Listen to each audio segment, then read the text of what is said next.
Good morning বন্ধুরা। দেখো আমি গোটা সাবু নিয়েছি, এটা মানে বড় দানার সাবুটা।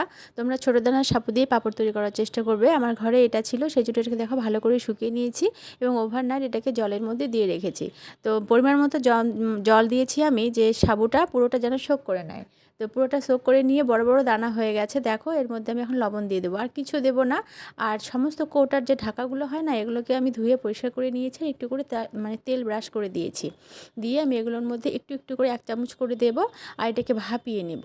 এই জিনিসটা যেন এমন করে ভাপাবে যেন যেন সেটা মানে সাবুটা যেন মানে একদম ফার্মেন্টেশন হয়ে যায়। একবারে দেখো একবারে মানে কী বলবো, সেদ্ধ হয়ে জল জল একটা সুন্দর গ্লেজি কালার চলে আসে না, একদম ফর্মেট হতে হবে। হওয়ার পরে এগুলোকে আস্তে আস্তে করে খুলে নিয়ে রোদে দিয়ে দেবে। আমি খুব একটা করে নিই, কারণ এটাতে অনেকটা সময় লেগে যায়।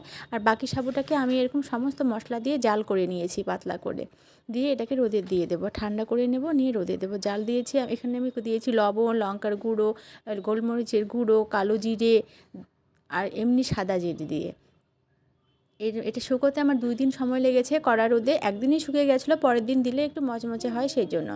এবার আমি পাঁপড়গুলোকে ভেজে নেব। দেখো এই যে ভেজে নিচ্ছি। আর মানে পাঁপড়টা দেওয়া আমার একটু পাতলা হয়েছিল, সেই জন্য গাটা একটু ছেড়ে ছেড়ে গেছে। তোমরা মোটা করে অবশ্যই দেবে, তাহলে গাটা ছাড়বে না, গোটা থাকবে।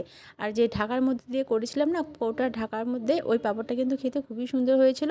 আর মশলা পাঁপড়টাও খেতে খুব ভালো হয়েছে। তো এরকম রোদে তোমরা অবশ্যই পাঁপড় তৈরি করো, বাড়ির তৈরি জিনিস তো খুব ভালো হয়।